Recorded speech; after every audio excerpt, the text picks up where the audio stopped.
I think there's way too many variables when it comes to what you've done, who you are as a person. If you could summarize it in one sentence, how would you do it? Goodness sakes, yeah. Purpose-driven life, man.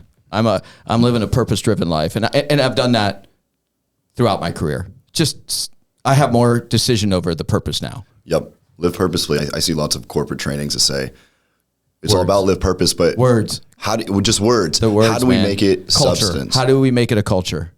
How do we make it a culture? Exactly. So thank you so much coming here. Yeah, you have some amazing stories. We actually met at Kodawari. Love it. I brought even Gunther, who he did the cold plunge sauna with me. Yeah, brother. Listen, it's a community. I'm big on communities.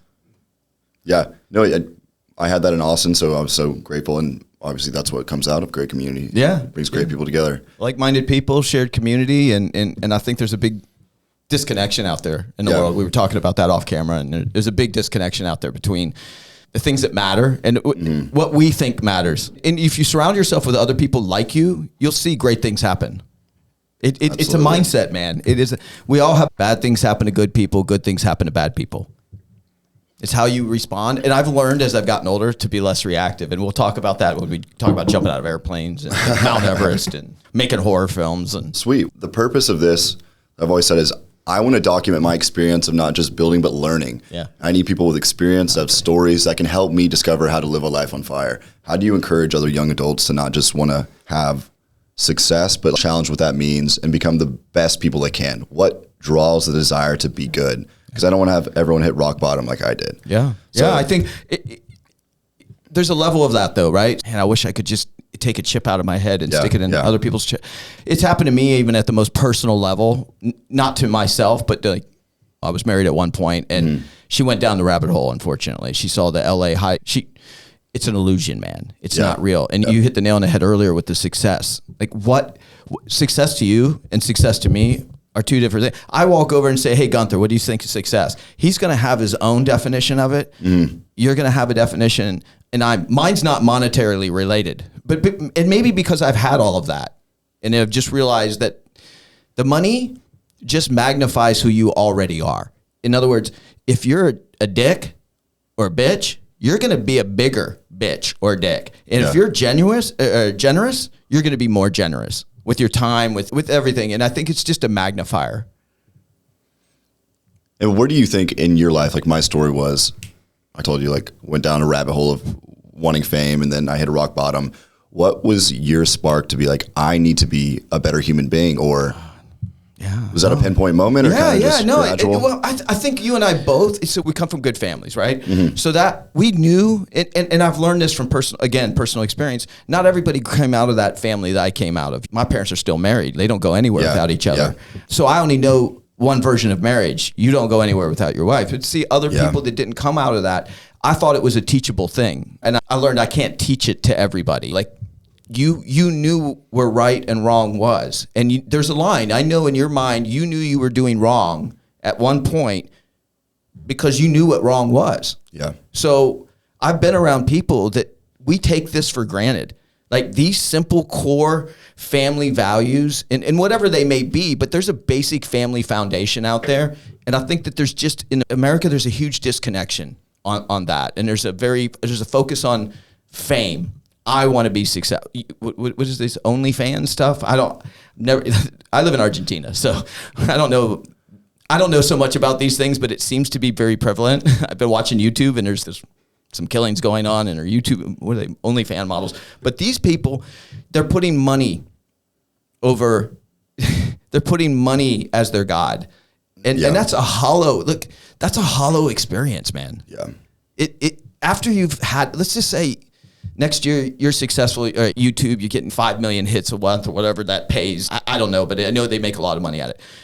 Okay, the first year, you got the yacht. You're going out on the yacht. Okay, you go to the hotel, they got a presidential suite. They got one presidential suite. They don't have a second presidential suite like that the real president stays at. There's one. So once you stayed in that presidential suite, and you've had the robe and the slippers and the caviar and the Aston Martin, and once you've had that, year 2, we were talking about with the Grammys after 10 years of me being at the Grammy Awards. Like year 11, there's nothing going to change. In fact, it's diminishing returns. That experience is getting diluted every year just as much as that presidential suite.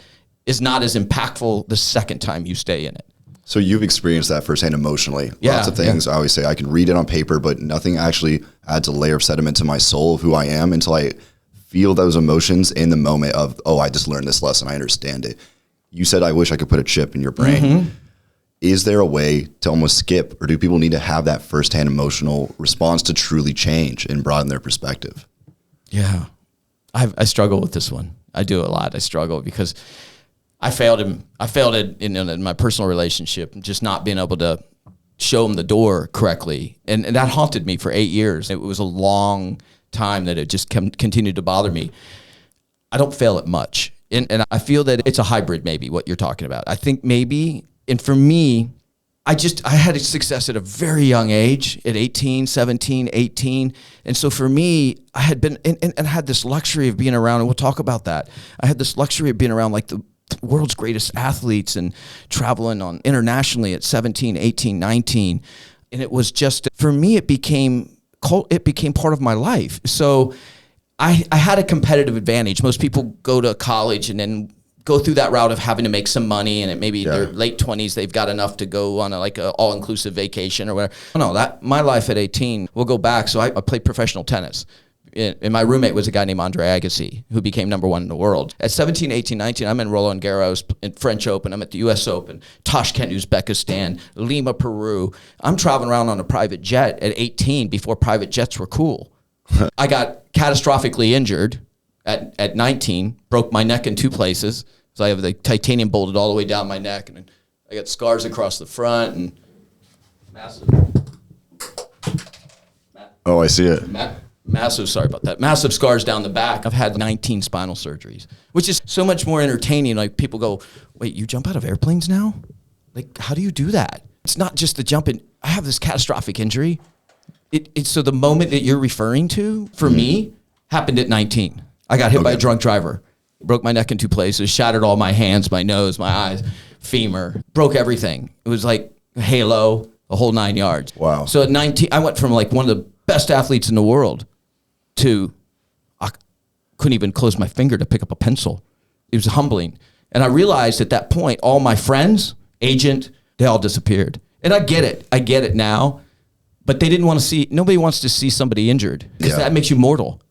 And at the time, I was living in my own hell. I couldn't ride in a car for 6 months. This was like 1987, 88, when they're doing these massive back surgeries, and I couldn't even take a chance of somebody hitting me until the bones fused. So I was like stuck for 6 months, walking around every day. All I was allowed to do was walk, and I would just walk, and it was just, my brain was just eating myself up. And I'd seen my friends, I'd flip on the TV, and they're playing in the finals of Wimbledon, and I'm like, man, like, it was just, it lit a fire for me. Yeah. I knew I was on borrowed time now.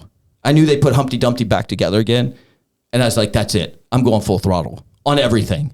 I'm going right to the decision maker from here on out. Any job they give me, I'm going to finish it. I don't care if it kills me. I don't care if I die. It's like going back to the emotional response. So you read the quote on Instagram, a man has 2 lives, and the second one starts when you realize he only has one. And so that seems cool to read on Instagram, like every other quote. But until you experience something like that, it really doesn't change the structure of how you operate your life. But everybody's going to have something bad happen to them. Mm-hmm. And so what I say, whether it's you're 80 or 70 or 50 or 40 or whatever I just got my bad luck out of the way early. That's how I look at it. I'm like, oh, that's all you got? You broke my neck? Oh, I got that way out. And all that did was flip the switch for me. Because I've treated everything that I've done since then as it's my last event. I go right for the top on everything. And I'm not competing against you. It's me I'm competing against. Yeah. Me. It's me versus me always. Other people then take it personally and think somehow or another I'm like trying to outdo them. I'm like, I don't even know how to spell your name. Like, I'm not even on my radar. Can we talk about both sides of the door, the me versus me, based off your experience? Because I quite notice myself in times of reflection, I can be pessimistic, almost negative, the me versus me, when there's also, you need to be your best friend too, instead of just a coach who does nothing but spew negative coaching. Sure, so right. What's your experience with both sides of the door? So how do you know? All right. So how do you identify when you've gotten to there? Because when it's not it's for me, it's never been like a catastrophic, outside of the physically accident, that was catastrophic. The rest of the things are like small decisions. And then that's that old saying, it's the little decisions that add up to it's not one decision that got you there. Like when you see somebody on the side of the road, like the homeless person, it wasn't one bad decision that put them there.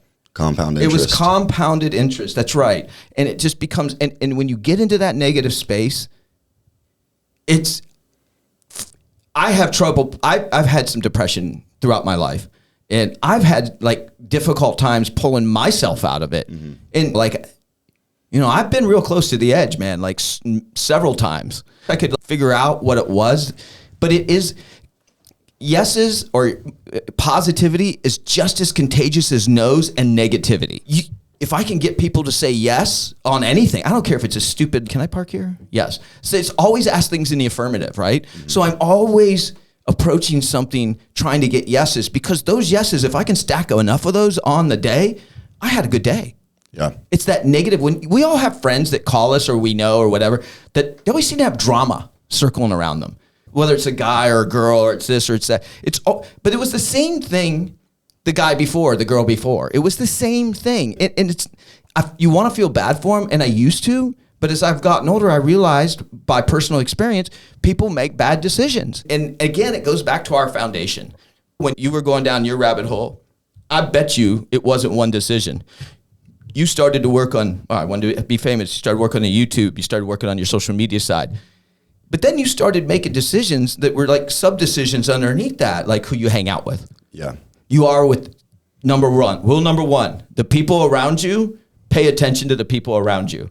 I'm lucky. I'm surrounded by SEAL Team 6 and Delta Force. So I'm best filmmaker in the world, Dan Myrick. So for me, I'm very fortunate. But I go out here in Tampa a couple times, and there's some suspect behavior going around here. And it seems very transactional. Mm. I feel that most relationships now have become, what's in it for me? Yeah. I gave you this, you give me that. No, you can't do that. This is how then the anger starts, right? Because I gave you tickets 3 times to a concert and you never gave me anything. And so don't give with that anticipation of receiving. If you give to someone and they don't reciprocate, move on. They're not one of us. And how do we approach that it's the lack of knowing how good life can get because you're so used to these highs, when compassion and love and peace knocks out the park any day. It's just harder to find in this world, in this society right now. I've seen some bad stuff in the world, and I've seen some great stuff in the world. And I'm going to go back to Jesus. There was bad stuff and there's good stuff. And so what's changed since Jesus has been around to what is today? Is Israel's still at war now with somebody, right? That was 2,000 years ago. So this is going to happen. Soviet Union, Russia, America sticking their nose in places they shouldn't. I don't think the world can be peaceful. I think governments, and the governments proved that through the pandemic, that they just grabbed all this control and they manipulated lives. And it wasn't just in America. I know most people's experience was only here in America, but I was in South America when this was going on. And then I was in Asia, and I was in all 7 continents throughout this. So it was a global pandemic. Yeah. Like the fear when I went down to Peru in 2021 to work on a presidential campaign for Keiko Fujimori. I was advising on her campaign, and they double mask, face shield, and they have their army with AK-47s on the street. There's no like Karens or whatever they call them over here yelling because you don't have your mask on. No, this is the military with AK-47s. They're not asking. Yeah. So, and I watched the people just get manipulated, and they had just as much suicide and domestic abuse and depression as we did. They just speak Spanish. That's all. But everybody was affected, and I think it was the great global equalizer. And what I've seen, at least for me and the dudes around me and the people around me, they got woke. And not that way. I mean, they woke up and they went, you know what? I got to get after it. That thing I wanted to do before, and I've been kicking down the road, like jumping, skydiving Everest. I got a call from Mike Sorelli, SEAL Team 6. He's Christian. I've always wanted to jump into Mount Everest. Okay. You want to go? Yeah, I'm in. Like, he could have kept kicking that can because we're all so busy. But that world's paused, and then his business paused, and everyone's business paused. And some people, my friends, found other things to put their focus on, their energies, because these guys are high-functioning, empathetic dudes. They're like, super high functioning. You put one of those guys in the corner. You don't bench these guys. Yeah. They're active dudes. So again, surround yourself. Young people, I tell them, don't hang out in the clubs doing the bottle club. Nobody pays $500 for a bottle of vodka. This is stupid. Do something. You're going to feel a lot better going out and doing a community yoga class give yourself a chance, man. Go down and try the community yoga class that's out in the park. You're going to meet people. It's better than the experience of black lights and the transactional activity that's going on in Discoteca, the nightclub. For sure. Yeah. You tell me when you've been the most engaged. Was it in the nightclub or was it when you were at Kodawari or having an authentic conversation? Authentic conversation every time. Right. And this is a lot cheaper than going out. And I'm not just even financially, just the mental manipulation that's going on. There's a lot of manipulators out there, first of all. Yeah. A lot of people insecure with their lives and are manipulating with power or money or influence. And that's all perception, man. Like I told you, now that we've skydived all 7 continents in 7 days, I never need another brand the rest of my life. I never need to buy another Aston Martin again. You sent an Uber for me. I don't even have a car. For me, I don't need any of that stuff anymore. I got 2 bags of clothes. Sponsors send me clothes, and that's what I got. 2 bags of clothes. I switch them out. It's the truth. So there's a phrase I read almost every morning. It's actually my screensaver right here, where it says, make a decision with such firm intent that it overrides the hardwired programs and emotional conditioning in your body. Whether it's years of watching porn, whether it's how we grew up here, I have to genuinely every day, if I want to be the best father and husband I can be in the future, I have to make a decision with firm intention constantly. I set alarms on my phone to remind myself because I slip over and over again. Everybody slips. But it's amazing to me that you've recognized this, and it is a way of life. It's a lifestyle. Yeah. It's a chosen lifestyle. Just as much as being a yacht girl is a chosen lifestyle. It's as disgusting to me, but we all know it exists. It exists here at the micro level. Yeah. You just choose not to participate. And I encourage everyone, man, to ask themselves to be better because you're all better than what you are. I'm nothing special. And somehow or another, I went to all 7 continents in 6 days, 6 hours, and 6 minutes. I don't have any super skills, man. You would know that. We did a collab. This is normal. This is a normal thing. I followed a team of people far more educated, far more experienced than me. So again, it's who you surround yourself with. I am the weakest link in that chain by far. In fact, I always joke how my name got on that list.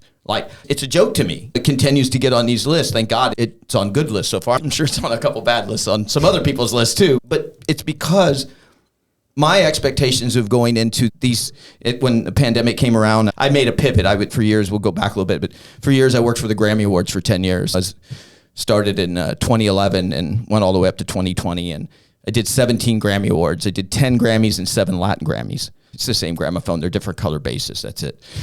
It's different color bases. It's the same show, same cameras, same CBS, Telemundo. It's the same format. I lost interest. I have to look at my phone. I was out last night having some drinks with dinner and with some friends and that I've known for 20 years. And I was like, they asked me something about it. I had to look at the phone. I'm like, I should know these things, but they all blended together. Mm. There was, other than the first couple, I remember the first one. Everyone remembers your first one, right? I remember the anxiety and because I didn't know anything. Yeah. But after the 5th, I knew what time on Tuesday and what time, because it's Grammy week. It's the whole week of events, Super Bowl week. You have a different event every day and press conferences. And so I knew my life was on a schedule. There was nothing, they don't leave anything to chance. So when you live your life, my life was literally living off a TV schedule. And it tells me what time we're going to commercial break. It tells me what time we're coming back. There's nothing exciting about that. Yeah. You hope a mic goes out or a camera goes down or somebody's wireless guitar's not working packed. You one year in 2012, second year at the Grammys. This shows you that, again, I'm surrounded by the best people in the world, the best sound engineers, the best producers, best recording. And we have a division inside the recording academy called the Producers and Engineers Wing. They're the best in the world. And so we have 2 mixes going on. We have a mix for the 12,500 attendees at the Staples Center. And then we have a separate truck right next to it with a separate mix that's going out to the CBS telecast. There's a 7-second delay. Adele comes out, she opens the show. Big deal. She had just won 6 Grammys in 2011. So big deal. She's opening the show. The guy's playing a piano and Adele's on a stool. A mic fell in the piano. Like it sounded like the worst sound. You can imagine like the piano strings hitting the microphone. So of course it sounded like terrible. My guys are so good in that truck. They were able to isolate that single mic and the people at home never heard that. Now, the 12,500 on site sounded like a train wreck. And they were like, what's going on? Of course, we just can't isolate that one. But we were able to isolate that mic, and it never went out past the CBS telecast. And that's when you just go, oh, my God, I'm on a team of these people aren't phoning it in. Yeah. And it just elevates your game. So when you're surrounding yourself, and you could do it, everybody can do it. It's all access, right? It's just access, a little luck, little access, and then timing. Who is the audio engineer in Kristian's life right now? Oh, God. And as far as like an accountability aspect, mind, body, spirit. It's a show. It's a one-man show right now. I've been with my filmmaking partner, Dan Myrick from Blair. He and we grew up together. So he's my best friend, obviously. He's currently riding his bicycle from Canada to Mexico. This is what happens when I don't have a film for him to work on. He goes nuts, and who rides a bicycle from Canada border to the Mexican border? He's like on day 26 today. I feel like this is crazy. He camps out. So I'm a little lost right now because I don't have complete connectivity with him. Normally we're talking throughout the day. But yeah, man, it's pretty much we're independent filmmakers, and we didn't get, Dan's known, he's in the Guinness World Book of History for the most successful film in history with Blair. And I only learned how to make movies like that. And so these people at the studios and stuff, they have lots of audio engineers because they don't actually have an authentic thought. For me, I've been real fortunate that I got a partner, Mike Sorelli, SEAL team at Legacy Studios, and then Dan Myrick. And that's my like little world, man. Yeah, I'm talking to other people and other producers and stuff, but my real world is really, it's tight. It's a small group because they authentically know me. Yeah. You get to know someone when you're with them 24 hours a day, 7 days a week, in like extreme conditions. The sexiness is gone after hour 3. Like in Antarctica, it's -50. There's no more. You gotta carry your own backpack. Yeah. There's no crew or craft services or, all right, timeout, break. No, you're taking care of yourself. So I've just gotten real efficient and I'm real selective about who I'm around. Like I've been here in Tampa now, promoting 777, the movie, and staying at a buddy's house. And I have only gone out twice. Like my whole day consists of just working from the computer, calls, Zooms, and then I go to yoga at 6. That's it. I don't go anywhere else. And I am a little nervous about my image, right? So I don't want to get caught in a bad position. Everybody's got one of these devices now, and they all got a camera on them. And we both know you could take a picture of anyone doing anything and it could be misconstrued. And I'm super cognizant about my teammates and who they are. And I try to elevate my life to keep it, like I don't want to put them in a bad position. These guys are the best in the world. No one even knew SEAL Team 6 existed until President Obama. Now I've got them like the first person to ever put SEAL Team 6 members on film. So there was a lot of hurdles that went in there, and Dan and I had to overcome a lot of anxieties. And these guys are programmed that when they see a camera and a red light to stop talking. Yeah. So there was a lot of challenges involved. All things that I really enjoy. But back to my whole life, the last 3.5 years, it's probably consisted of 16 people. All teammates. If we weren't training for something, we were actually on the expedition. And when we weren't on the expedition, we were editing. Mm-hmm. So it's I didn't show the movie 777. All right, my mom and dad saw it, but come on. They saw it. And then one girl / friend, she saw it. But that's it. I didn't show it to anyone. You want to know insecurity? Shit. Dan and I would go red carpet, May 11th in New York City. We did Good Morning America and Fox and Friends and Brian Kilmeade show. We do all these, Asian television. We're doing all this media. And I was nervous. Dan and I walked in, and I'm telling you, is the stomach, the anxiety, the insecurity. Are they going to think it's funny? Because you're so close to a project. You're so close to it that you don't see it anymore. Yeah. And your family's not going to tell you it sucks, right? Yeah. So Dan and I did not sit inside the theater the first night. We did like a 7 cities, 7 states, 7 screenings in 7 days in theme of the 777 thing. And Dan and I didn't start actually sitting in the theater until the 3rd screening Because I'm super nervous, man. What if they came out and said it sucked? I mean, my God, and I was going to let everybody down, and it's terrible. You putting yourself out there, right? Because you're putting yourself out there. Yeah. So people like, if it's successful, oh yeah, it's us, and it was him. Oh, it sucked. It's him. So that was a very humbling moment, and I love those moments. I think that as you get older and people become more successful or more insulated, they don't have those moments anymore, and they're not authentic because there's so many yes people around them. And I don't care if you're a CEO or president of a company and it has nothing to do with feature films. The people that are VPs, they're, as General Fenton said to me recently, Brian Fenton here at SOCOM said to me, he goes, they're all playing Where's My Cheese? I said, sir, where's my cheese? He goes, as long as they get paid. So no one's going to really tell you how to change something because they're trying to protect their own interests. And that's very difficult to lead. There's very few leaders that can actually lead from the front. A lot of them lead from the mid and the rear. And what does that look like? I'm pivoting, but in a family dynamic, from family dynamic to the group of friends that a bunch of 24-year-olds are hanging out with, what does leading from the front look like? Or what would you think? Taking challenges, man. So I have no insecurities. So I actually, if I'm going to tell you to do something, it was the best thought out idea I had. Maybe I can get a version of it a little bit better, tweak it as we get into it. But I'm not going to tell you something that $200,000 budget. If I can do it on 80, I'm going to tell you it's 80. Like I'm going to do, and that's real leadership, man. It's not putting yourself first. And I see that amongst these SEAL team and Delta. They're all these guys. So they have a wonderful process in special operations. It doesn't matter rank. Yes, there's a captain. Yes, there's a lieutenant. Yes, but the majority of guys are enlisted. And they have this theory. It's called the good idea wins. Best idea wins. We sit in a room as we were tactically planning 777. The officer, the highest ranking officer, Mike Sorelli, in a typical army or a typical organization, whether it was a CEO of a company or corporation, if the president says something or the CEO says something, I doubt from my experience, a VP is going to override him. No, sir, we can't do that. Like, no, we should do it like this. No, they're going to back whatever he says. Yeah. And the CEO, he's human. Like, he's not going to have the best idea. He might be the guy leading at that point. But what I saw and what I experienced and what makes me like tactically effective is the fact that there's no ego in the room. Everybody's a badass. Everybody earned the buds. Everybody earned the trident. No, it's the best idea. And if it's the most junior guy that has the best idea, he has equal time in that room as the officers do. And I've been on many operations where the most junior guy actually had the best plan.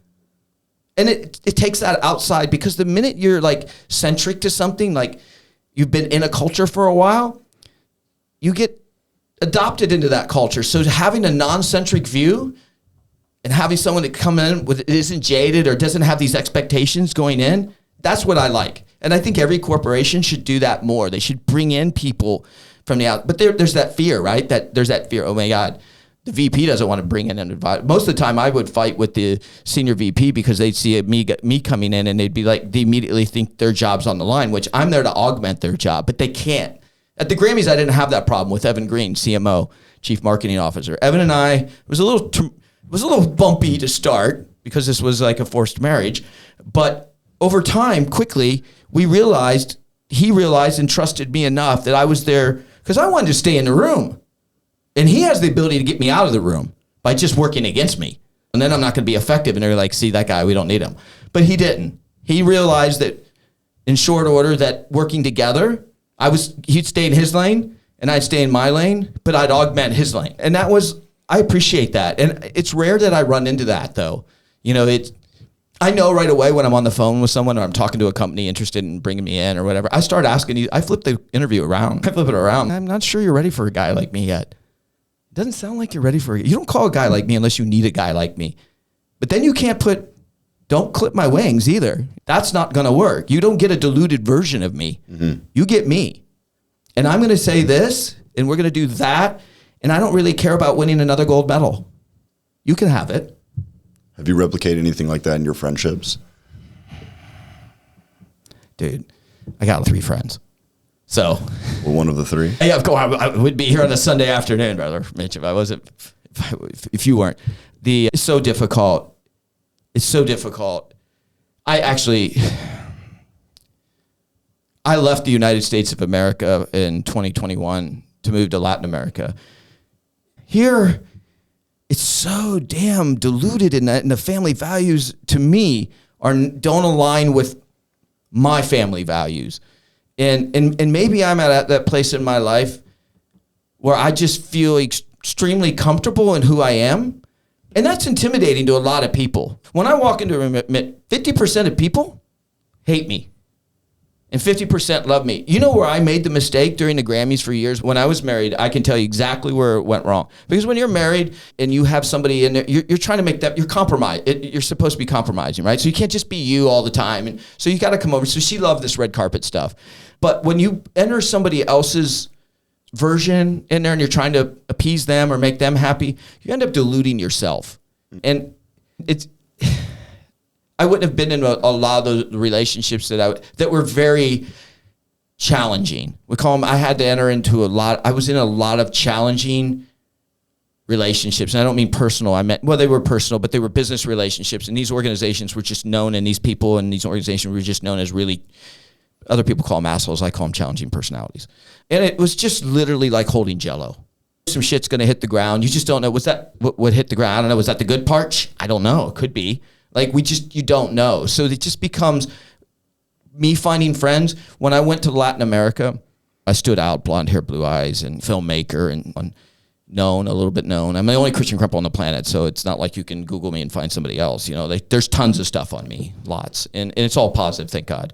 I saw how well received I was down there. I mean, they literally have told me I'm the most, like these people in Argentina. I'm with the Minister of Defense a few months ago, Luis Petri, and Javier Milei, the president of Argentina. And they literally say, you're the most interesting guy I've ever met. I fly fighter jets. I jump out of helicopters. I'll show you a video. I had a fighter jet come apart. I was flying a MiG in 2019. I'll show you the video. It would happen to be running. I was flying a MiG, and the damn thing came apart, man. And it did some damage in my head, for sure. And I think when you have these catastrophic events happen, and then I remember being in Argentina, and I walked in the room, and I would start just telling basic stories, invasion into Afghanistan and horse soldiers, and I see this glazed over look. It's just like glazed over look. And, like I'm telling, so I never told my whole story in my life until last year in Argentina. A lot of it was just because there's a lot of reasons why, but I never, even my ex-wife didn't know the majority of the stuff I did in special ops and in my relationship. Just had no idea. We never talked about it. It wasn't that type of relationship. I know, I get it. It wasn't that type of, that was one of the reasons why this all ended. But I got down there and I started dating somebody who just fantastic person. Just, I didn't know these type of people existed. Like I'd never had this type of, she didn't give a shit. She didn't care about all that Grammy red card. Bottom of the world, couldn't be further away from it all. She was aware of it, but it didn't matter to her. So it was a very authentic relationship. And I remember I told her, the first person I actually told everything to. And it was so liberating. And I told her everything. Yeah. And there's no bad stuff, guys. It was just some bad stuff that happened to me that I didn't share, or I did share and people didn't listen and I said it to her, and yeah, it shocked her. It shocked her. And I have a text from her. I never said that whole thing. Here's the funny part. I was in Argentina at the bottom of the world, and I felt protected. I felt, hell, they speak Spanish anyway, but I tell them this stuff, and then I may never see them again. So I did feel like it was therapeutic for me, because I got to relive a lot of stuff that I couldn't say here, or hadn't said here for years to anyone. I have groups of friends that know this about me, and I have groups of friends that, like, people just realized recently when I started doing, when they see you during COVID, they see me back in the special operations community. And there's people that knew me for a decade that only thought I did the Grammy and Emmy Awards. And so they're like, wait, you're a Hollywood pretty boy. Like, how did you get in special operations? I'm like, yeah, it was always there. We didn't talk about it because that's not what you wanted to know. Every time I would be in your house party here in South Tampa or in someone's house, they wanted to talk to me about the Grammys. Because they never wanted to. And I didn't hide it from anyone. Yeah. I just didn't lead out with it. If people would Google, and there's a white paper written on me and the invasion into the first victory in the 21st century, Mazar Sharif in Afghanistan, which was the response to 9/11, that you can pull up, Kristian Kremple and Mazar Sharif. And when people started to discuss, and so Joint Special Operations University wrote this article and I contributed and it went up, and then I'm the only guy without a little funny green hat that's credited to this. And people went, I didn't know. I said, we didn't have that type of relationship. And people said, how did your wife didn't know? I said, we didn't have that type of relationship. And so in Argentina, I felt, well, what are they going to do? They don't know me. It was such a fresh start. Like, it was like, and it was such an opportunity to hit reset without any they had no expectations of me other than whatever they thought from reading the internet. But that was enough to like give me opportunity and access and get me a ticket into the room, into the Casa Rosada, the Pink House, which is their White House. Or that was enough to get me in the door. And then I would we'd have a beer and I'd just start telling stories, and then I'd watch how their jaws were on the ground. And I realized, well, shit, man, you're the entertainer in the room. People want to be entertained, and having somebody in the room and it's had all these wild experiences, to me, they just seem normal. And then when I went out into Solange, the girl I was dating in Argentina, she said, I've never heard of a person like you. Most people around the world don't even fly on airplanes, just so you know. It's an American thing. People don't, let alone pilot your own aircraft. Like, that's that's for somebody else. Like, that, not them. So to see, wait, you fly fighter jets and you jump out of them. My dad, she sent me a message. My dad says you're special. I thought that was so cute. That was like the cutest thing ever. My dad says you're a great man and one of the special ones. And I just thought, oh my God, no wonder I'm with you. Because it's all about, my ex-wife would have marginalized it, just to put it in perspective. She would have, that's why I married you. She never called me my first name. Don't date somebody that doesn't call you. It was always Mr. Kremple. Like, my own wife called me Mr. Kremple, which is insane to me.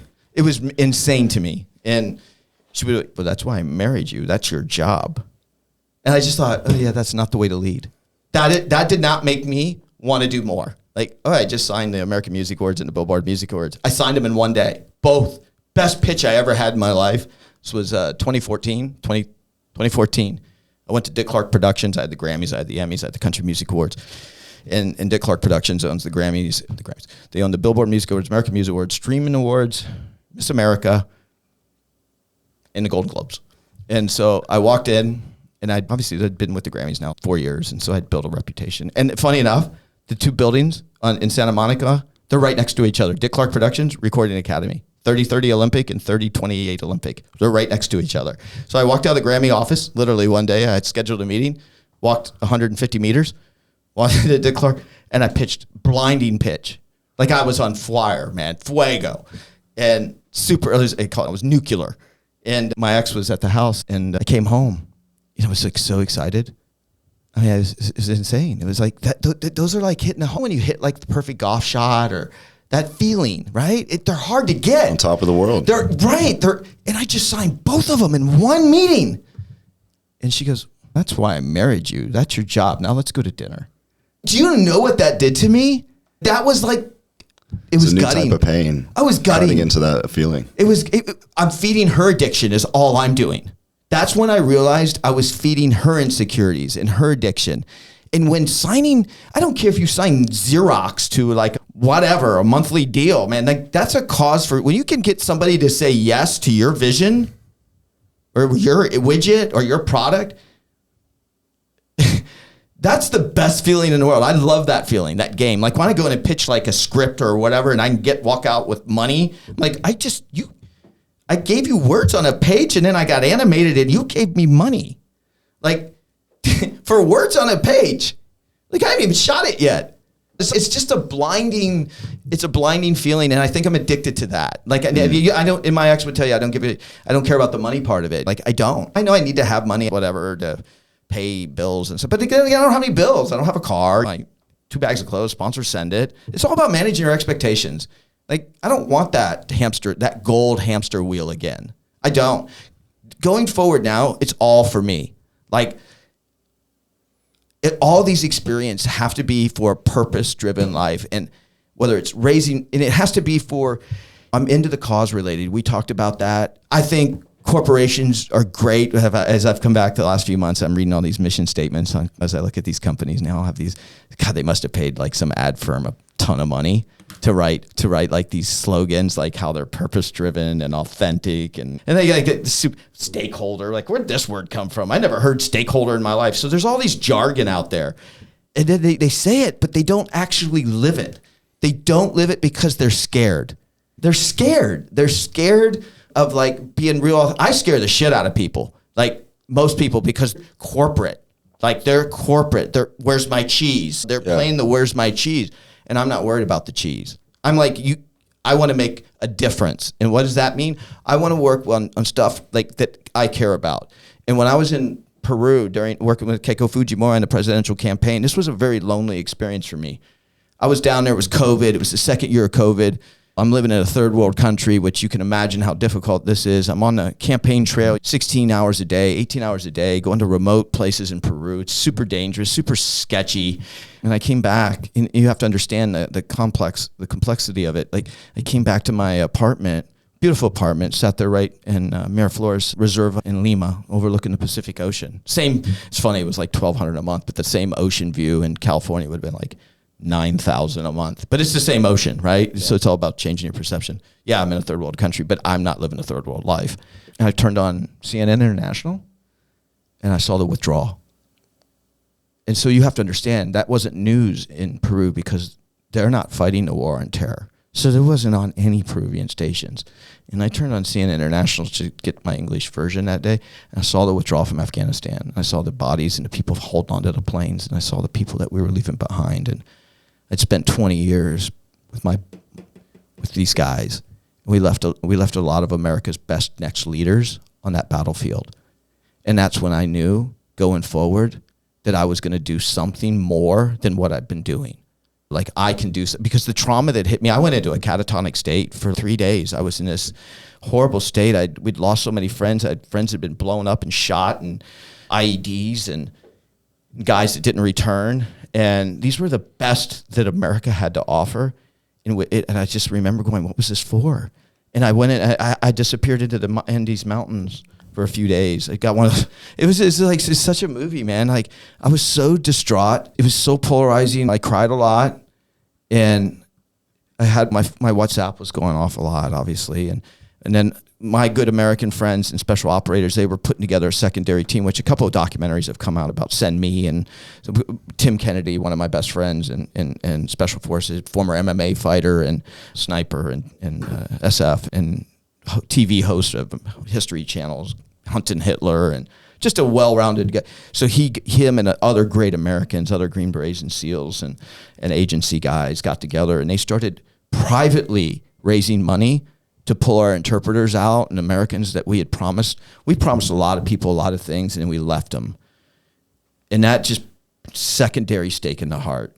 And I said to myself, now not knowing what the future would hold and not knowing, I knew at that point, and I was still in a divorce, just so you know. I was married 7 years, and my divorce took 7 years and 2 months. My divorce took longer than my marriage, which is don't make money. This is what happens when you make a lot of money, because then there's a lot of lawyers involved, and it just keeps going. So 7 years, 2 months, and I was down there, and I was trying to reset. I couldn't reset because I'm still getting like Zoom fucking depositions and shit like that over a short-term marriage.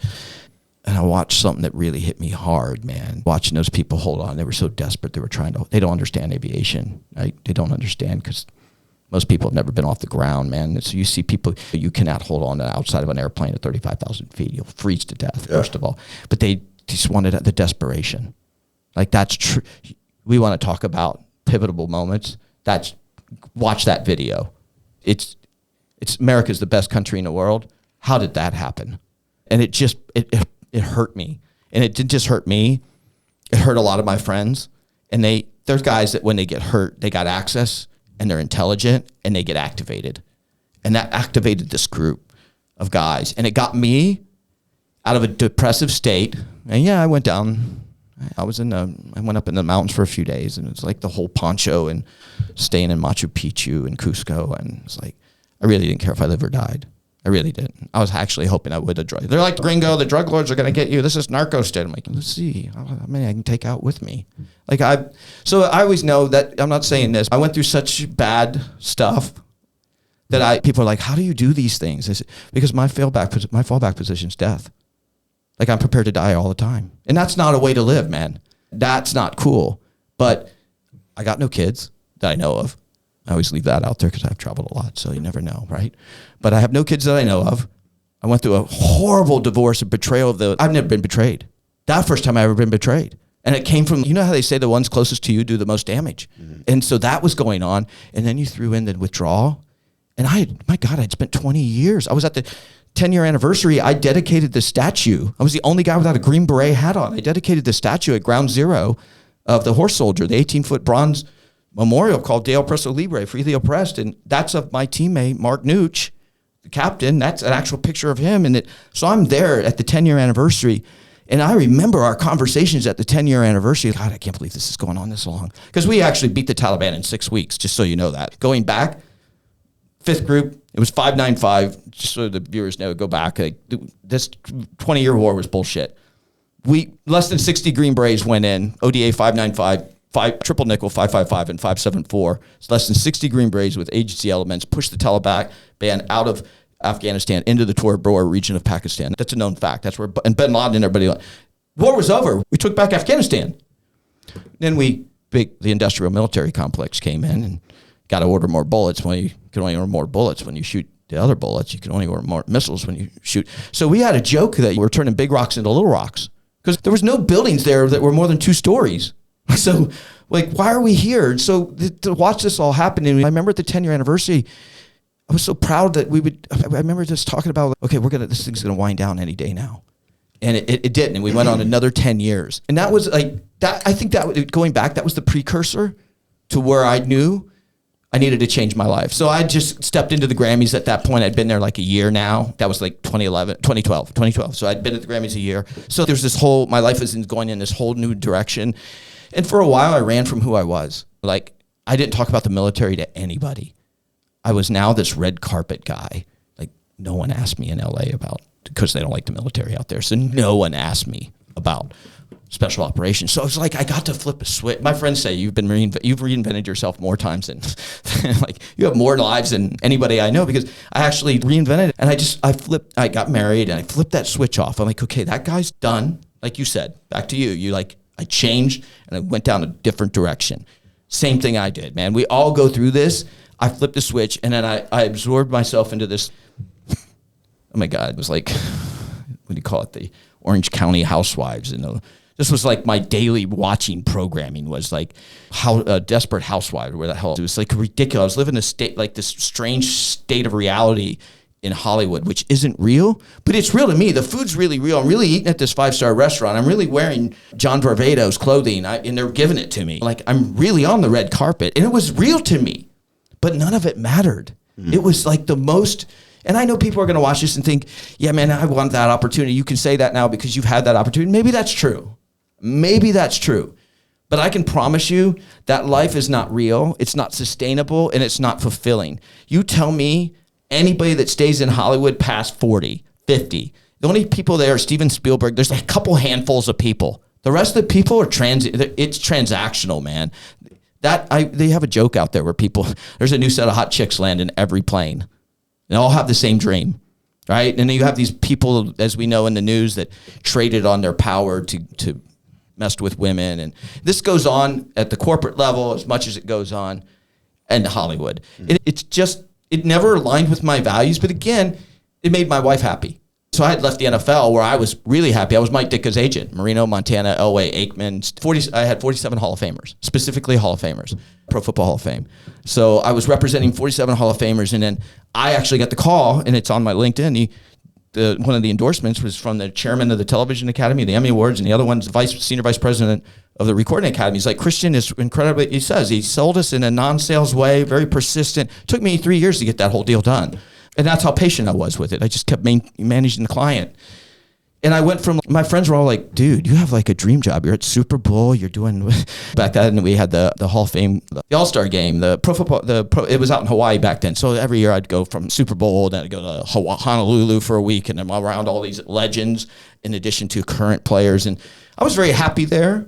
I could eat what I wanted. I didn't have to worry about putting on a few pounds because I'm around 300-pound men.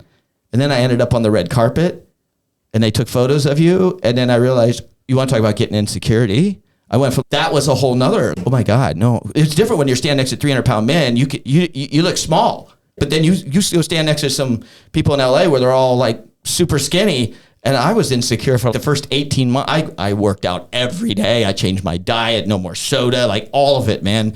And I repackaged myself into this. If you look at like photos on the internet, you look at me from then and then, two different people, man. Grew a beard, changed the whole image. And then after those years, like you have those pivotal moments, and you just, for me, it started in the pandemic it changed my life. So I want to tap on purpose a little bit, because I feel like that, at least for me, when I was 20 years old and I hit my rock bottom, it's because I thought that what I wanted to do with my life, be a rapper, rock star, singer, whatever, I couldn't do anymore, because what I thought success was, I no longer believed it was, and it shattered my world. And I had to take control of the question, not like, what is my purpose? I had to take control back of that question and then almost treat it like a battle plan. So could you give a few pieces of advice on how do people even begin to start taking control of that question? Yeah. So how did you allude to it? Was it a singular, like I gave you steps on what got me there and opened my mind, but it was definitely the withdrawal that sent me down the path I'm on now. So do you actually have, you've alluded to it, was there like some experiences that you went through, and did they cost you something? Did you get in trouble with the law, or was it, what made you go, it wasn't a singular thing, or was it? It was a little seed dropped by that lady asking me on the plane if I knew who Jesus was. But that wouldn't have resonated any other time. So you had to have been open to receive that. So what was that? I don't know. Okay. Still this day, people are like, what's the click? I have no idea. It was out of body.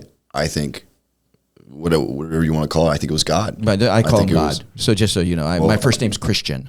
It had nothing to do with that. I believe that was just God's plan for me. I believe I had to be the 16-year-old to 21-year-old party animal I was, make all the mistakes I did, and feel the effect of how it affected my family and friends and the relationships I burned. I had to deal with all that pain at a core level and look at that gap and then attack it.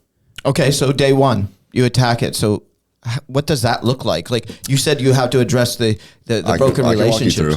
I got on my knees in my backyard at my parents' house. Everyone thought I was, actually they probably knew I wasn't rich, but I went back broke to my parents' house, got on my knees, cried to the sky, and listed every single thing I thought I did wrong or was doing wrong in mass detail, and things were just flowing out of me. It was almost out of body. Mm-hmm. And it was like really almost embarrassing, detailed things about lust or whatever There's it is. There's no embarrassment, any of that, man. Listen, there's no embarrassment. So it was just full accountability and awareness on what I was doing wrong and I didn't know what was right. And then I realized, how do I even know what's right? How do I even begin? That's a bigger question, right? So you first have to know you're going away. Like you have to know the difference between, at the core level, you understood the difference between right and wrong. Like at the core level, you knew stealing was wrong. Like you knew these things, right? You knew if you were underage drinking or there are illegal drugs or you're just sleeping with a bunch of women and lying to them. And yeah, they're 50% of the equation, right? So but you knew it was wrong.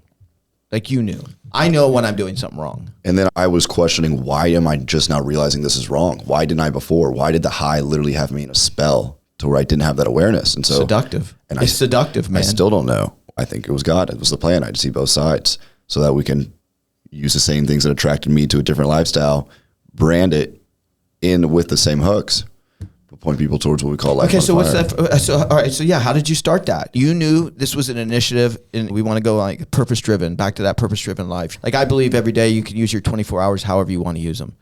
I prefer to use them only be around people that want to be around me. And there's like that, like when we met the other day in Kodawari, we started talking, like I knew there was a positive energy there and I would have known right away if it was negative. I wouldn't have said anything. I could tell. I'm just super intuitive like that. But to be able to make those self-corrections without any guidance. So it's very difficult for anybody watching this to say, I want to change. Like that's the first step. But most people, again, don't have the experience, because if they did, they wouldn't have ended up more times than not. They wouldn't have been like down that path. Like you got to know good people first. Like you have to go, first you have to be able to identify that's a good person. So even in my darkest hour, I knew a SEAL team guy had an ethos. And if I didn't have an ethos, I'm like, shit, I'll just align with their ethos. That seems to work with them. So out of lack of not knowing which direction to go, for a lot of times I followed because I came out of an individual sport and stuff, so I was like always alone. So I had to learn to be on a team, and then I had to know that team was something that was attractive to me, and I didn't need them to tell me they were great. The culture in the world was saying, hey, these SEAL Team 6 guys are the best in the world. Hey, these Delta Force guys are the best in the world. And they have all these tests that even if you're physically a physical specimen, you have to be mentally tough. So they're wired differently. And I knew that I don't want to be a lethal warrior, but you can be an everyday warrior.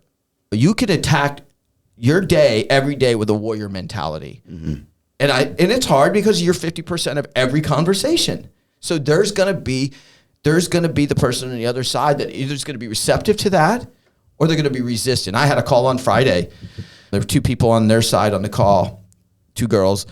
And the one girl I could tell was playing like she just wanted this need filled, this one need. And then they wanted me to run their office. And I said, I'm on the phone, but here's what I want to do. I want to own this part and I want to do this and I'll do that for you. And she's like, wait, and the one girl goes, wait, but so you're not interested in that role? I go, no, but if we work together, you'll have access to me on full 100%. But you could see her face change literally on the call where the other one her title was Chief Experience Officer. I'm like, I love this country. Like, where does that come from? Like Chief Experience Officer. But she's there to make sure, I guess, everybody, like whatever I want, should we do it? Like she finds out what makes me happy or some shit. I don't know. But the other girl was just like, you could see how let down she was because now she's going to have to keep looking. But not really. She could come back with a different role. You could still have access to me and it could be a win-win. I'm a big believer there's a win in everything. It's just how you approach it. If you're approaching it with that mentality of you need a person to fill that specific thing, then I'm not the guy for you. But there's a path forward for all of us. But the other one, she was smiling the whole time and then said at the end, like, I'm gonna schedule another call this week and you okay? I'm gonna put the new business development guy on it, but are you okay if I'm on that call too? But you could, and then I went on LinkedIn and I sent them both invites. The one, Chief Experience, accepted. The other one did not. She saw, she saw my profile, but then I'm still a second connection. I thought, shame on you. Shame on you doing that to yourself. Yeah. Like that, I could only be a bigger advocate for you. What are you doing? That's the one where you want to get your shit together. What are you doing? You have access to me. I'm letting you have access to me. Like, but no, so some of these people, it's teachable, right? But everything that I have in me is teachable. Someone taught it to me. I wasn't born like different than you. Like we breathe, we chemistry, like we're all the same. And I believe it's our experiences that shape us. And then going back to my original neck injury, I grew up in a really strong foundation and played tennis. My dad were at country clubs and my whole life was regimented at Nick Bollettieri Tennis Academy. And so I had this really strong foundation. And I saw other guys I went to high school with to that end. There was one guy that was super cool and protected me through high school because tennis players weren't super cool. They would get picked on by other people. And he was a big football player guy, and he would protect me. But right out of school, he got arrested for, and I say like 4 or 5 years later, for shipping bales of marijuana, not like an ounce. And so he ended up, and then apparently, allegedly, I guess they convicted him. He killed somebody. And he lived 3 houses down from me. And he ended up at Rayford, it's a state prison here. And he gets out of Rayford. And of course, I never stay in contact. He keeps reaching out. He kept not reaching out. But I know, listen, you got to know when to close a chapter. Mm-hmm. I thanked him for being there through those years, but I can't open that door, man. I can't do that. That's just, I can't do it. And but both of us lived in the same community. Both of us had similar backgrounds, same house type. So it wasn't like one was super, man, we had a little bit more money, but not like a lot. And then it was choice. It was personal choice. He never grew out of being the cool guy. And I just applied myself. My first, like right when I got out of college at University of Florida, I went to go work for a company called IMG that used to be my agents, International Management Group. And I signed on, I got out of college in 92. I started working with them the summer of 92, right after graduation, down in Miami at the 2 Alhambra Plaza at Coral Gables there. And then I ended up in Lima, Peru the following year, working in the Latin American division.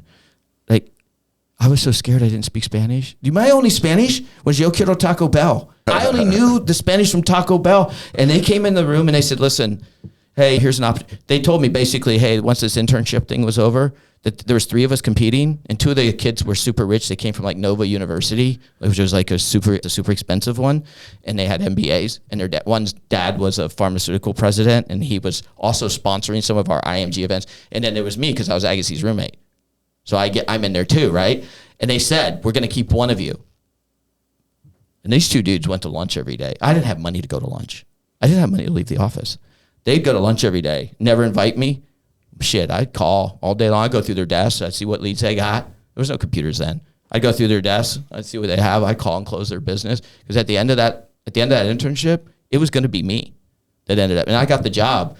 And then they came to me and they said, listen, hey, you got 2 opportunities. We're opening a Latin American division. You can either go down there. And it was $18,000 a year, just so you know that. Okay, time value money. I don't know what that was in 1992, but it wasn't very much to live in a foreign country, even though it was cheap in Peru. They're like, you can go to Peru or you can go, no job. I would go to Peru. And within 10 days, I'm in Peru. So it's just like the fear of landing in a country one way. It was CompuServe back then, 12675 at CompuServe. There was no my dad had to fax me the damn sports page just so I had something in English to read. This is serious stuff. And there was a civil war going on in Peru and all this stuff. So it was like, those are choices though. So I went down there as a nobody, known because of my tennis days. And I came and I ran to an event down there successfully, first year event. I ran it successfully, which means I didn't lose any money. Now we didn't make any money. But a first-year event almost always loses money. I didn't lose any money. And when I came back, here's what happened. When I went down there, like Wilson Sporting Goods and Prince Rackets and all these people, all these tennis players, I knew the assistant's phone number. And when I came back, I had the direct line now. That's what changed to the guy that made the decisions, because word went around quick that I can get things done. And I can get things done in a third world country. And I went through a lot of shit in South America. And that was the precursor that opened the door to all of these crazy jobs around the world. Because I'm a guy I'm more at home working in another country than I am working here. I want to give you an opportunity before we have to head out to talk about your current project you're working on, where they can go find that. Because I know, like you said, the fuel to the fire behind that is the service y'all are doing for the men who serve and protect us. So at least want to give you a moment to talk about that. Yeah, we started, and when I say we, it was Mike Sorelli, SEAL Team 6, Dev Group guy, Mike Sorelli and Andy Stump, two well-known SEALs. One's got a podcast called Cleared Hot Podcast. The other one's got one called Everyday Warrior. And I was filming at the 20th anniversary. I set it up so this in May of 2020 was the 20th anniversary. 2021 was the 20th anniversary of 9/11, and I got my Horse Soldier guys. We all got together, and I shot a documentary of all of us 20 years later. I haven't released it. It's on my YouTube channel, but I haven't actually sent it anywhere. And so I was there working on that, feeling really good about myself. Mike Sorelli calls up, and then he talks to me about this company. He said, I really want to start this company which serves Gold Star families. And because he had lost a lot of guys as an officer, and some of the guys I knew, he said, I want to call it Legacy because I want you continue stories and by the legacy by telling that story. I want to call it Legacy Studios, and we're going to go in. We're in first gen. We're going to jump in. It's called Drop Zone Everest. It's on Amazon right now. I shot that 2022. So we skydived to Base Camp 3 in Everest, which is unbelievable experience. And then I thought it was one and done. Come back, and within a few months, Mike had called again, and he said, "Hey, Kristian." I said, "Hey, we're not done editing. I need another year on that." He said, "I know about that. Yeah, I know that'll be. But listen, thinking about so there's this holy grail of skydiving." And I went, "Holy grail? What? There's a holy grail of skydiving? What?" And he goes, "Yeah, man." And just so you know, I hear a lot of strange stuff, and even this was strange for me. Yeah, no one successfully skydived all 7 continents in 7 days. Immediately, about 100 reasons went through in my head on why that's probably never happened. Right? And he said, we've been planning this and we feel real good about it. And he said, we want to take off at Christmas on December 31st, on New Year's Eve. This was May. It was May. He said, if you're in, training starts next month. Next thing, I called Dan Myrick, my filmmaking partner, and Blair, and I said, hey, Dan, I didn't say it over the phone. I said, hey, I want to come out and see you. He lives out in Bainbridge Island out in Seattle. And I usually I'm out there quite a bit when we're editing and stuff. And we hang out and ride e-bikes through the forest and all that crazy dorky things that we do. And he's like, yeah, man, come on out. So I come out there, and I had organized a Zoom call because I didn't want to tell Mike. I didn't want to tell him about it because I just felt like I couldn't do it justice. Mm-hmm. So I flew out there. I actually took anyway, I flew out there, and we were sitting in Dan's kitchen, and I said, hey, we got a call with Mike today at 3 or whatever it was. And I didn't tell him anything.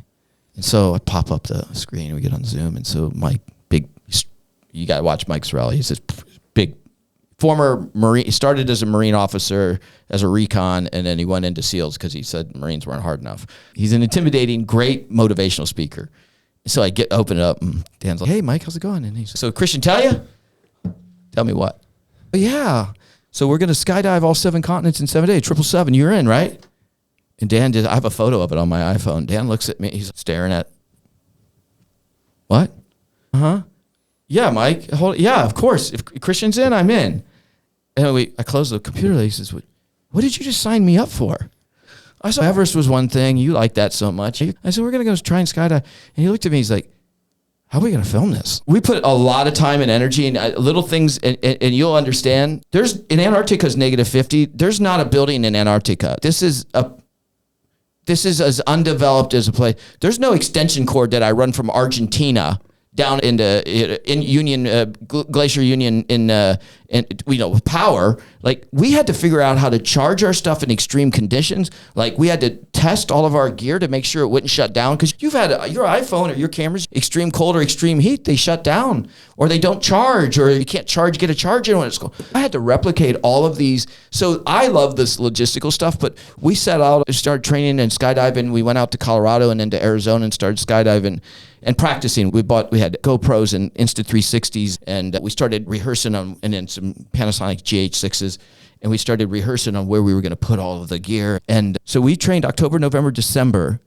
jumping 5-6 jumps a day, exhausting.